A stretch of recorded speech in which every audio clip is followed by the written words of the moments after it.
So it's evaporated oil and it's exhaust gas, and they go back into the intake runner and they just accumulate in the back of the valves and the intake runners. And then you combine that with how we recycle exhaust gas now. So in the old days, we had an EGR valve that would connect the exhaust manifold to the intake, and some of that would go back in to get reburned to cool combustion temps. And now we use valve overlap. So we recycle some of the exhaust gas right at valve level, where the intake valve opens for a split second at the same time the exhaust valve does. So let's back up here. Yeah. Okay.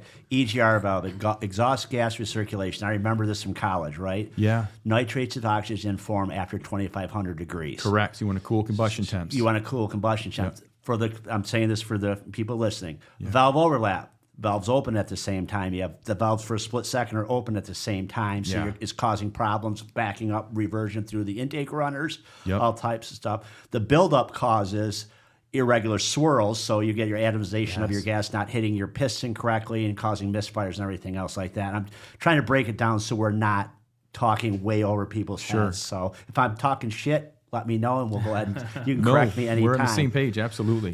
So keep going. Yeah, and so just talking about exhaust gas recycling just past the intake valve, you get hydrocarbons, which if you Google it, just means unburnt fuel. Correct. That accumulates on the back of the intake valve, as well as oil vapors and exhaust gas going down past the valve. And you get, to your point, it's very disruptive to the airflow into the cylinder. It's the primary driver to cold start random misfires.